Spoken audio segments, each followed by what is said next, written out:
Hi hello everyone, welcome to my channel. నిన్న వచ్చేసి మేము వరంగల్ ట్రిప్కి వెళ్ళామన్నమాట. హైదరాబాద్ నుంచి అయితే 6 o'clock అలా బయలుదేరాము. వరంగల్ వెళ్ళే దారిలోనే స్వర్ణగిరికి కూడా వెళ్ళి అక్కడైతే దర్శనం చేసేసుకున్నాము. మార్నింగే వెళ్ళాం కాబట్టి పబ్లిక్ కూడా అంత ఏం లేకుండే. టెంపుల్ లోపలికి ఎంట్రీ అయిన తర్వాత ఒక 5 minutes పట్టింది దర్శనానికి, అంతే. మా శ్రీనిక చూడండి ఇక మస్తు ఎంజాయ్ చేస్తుంది.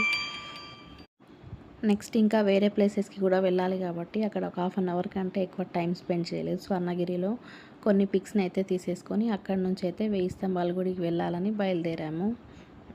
నేనైతే స్వర్ణగిరికి రావడం సెకండ్ టైం. నెక్స్ట్ స్వర్ణగిరి నుంచి అయితే బయలుదేరాము 1000 స్తంభాల గుడికని. నెక్స్ట్ ఇక్కడ వరంగల్కి ఎంటర్ అయ్యే టైంలో అయితే ఫుల్ మబ్బులు కమ్ముకున్నాయి. వర్షం ఫుల్ వస్తుంది అనుకున్నాం, కానీ ఏం రాలేదు. 1 o'clock వరకు అయితే 1000 స్తంభాల గుడికి అయితే రీచ్ అయిపోయాము. నేను ఎప్పుడు ఈ ప్లేస్ గురించి విన్నదే కానీ వెళ్ళింది లేదు. ఫస్ట్ టైం వెళ్ళడం చాలా ఎగ్జైటెడ్గా అనిపించింది. ఇక్కడ కూడా ఒక 1 hour అలా స్పెండ్ చేసేసి భద్రకాళి టెంపుల్కి అయితే బయలుదేరాము. 1 kilometer దూరంలోనే కార్ని అయితే పార్క్ చేసేసి నడుచుకుంటూ వెళ్ళాము టెంపుల్ దగ్గరికి. 1000 స్తంభాల గుడి నుంచి ఒక 10 minutes పడుతుంది భద్రకాళి టెంపుల్ వరకు, అంతే. టెంపుల్ లోపలికి అయితే వెళ్ళిపోయాము. ఇక్కడ కూడా పబ్లిక్ ఏమంతా లేకున్నారు. ఒక 1 week నుండి వర్షాలు పడుతున్నాయి కదా, అందుకు కావచ్చు. నెక్స్ట్ మొబైల్స్ అయితే నాట్ అలౌడ్, కాకపోతే నేనైతే తీసుకెళ్ళాను సీక్రెట్గా. అమ్మవారు అయితే చాలా అంటే చాలా అద్భుతంగా అనిపించింది అసలు. అక్కడ కూడా ఒక ఫ్యామిలీ పిక్ అయితే తీసేసుకొని అక్కడ నుంచి బయలుదేరాము. భద్రకాళి టెంపుల్లో దర్శనం అయ్యే వరకు 3:30 అయింది. అప్పటికి ఆకలేస్తుందనేసి మధ్యలో ఆగేసి లంచ్ అయితే చేసేసుకున్నాము. నెక్స్ట్ ఇక్కడ ఇంకా వచ్చే దారిలో సన్సెట్ అయితే చూడండి, చాలా అంటే చాలా బాగా అనిపించింది అసలు.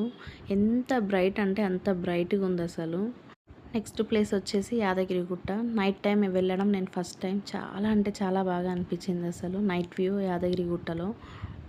6:30 వరకు అక్కడ రీచ్ అయ్యాము. నెక్స్ట్ అక్కడ కొండపైకి వెళ్ళే వరకు 7 వరకే టైం ఉంది అన్నారు. తొందరగా వెళ్ళి అక్కడ కూడా దర్శనం అయితే చేసేసుకున్నాము. పబ్లిక్ అయితే మొత్తం మీద ఒక 100 members కూడా లేరు అసలు. ఇక్కడ చాలా పీస్ఫుల్గా అనిపించింది అసలు. నెక్స్ట్ ఇది వచ్చేసి టెంపుల్కి బ్యాక్ సైడ్ వ్యూ అనమాట. నెక్స్ట్ ఇక్కడ కూడా ఒక 1 hour అలా ఉన్నాము. కొన్ని పిక్స్ని అయితే తీసేసుకొని అక్కడ నుంచి అయితే బయలుదేరాము. 1 dayలో 4 temples అయితే విజిట్ చేసాము. నెక్స్ట్ అక్కడ నుంచి అయితే 8:30కి అలా బయలుదేరాము. ఇది మా వరంగల్ ట్రిప్ ముచ్చట. Thanks for watching my video. Subscribe చేసుకొని వాళ్ళు ఉంటే ఎవరైనా సబ్స్క్రైబ్ చేసుకోండి, లైక్ చేయండి, షేర్ చేయండి. Thank you.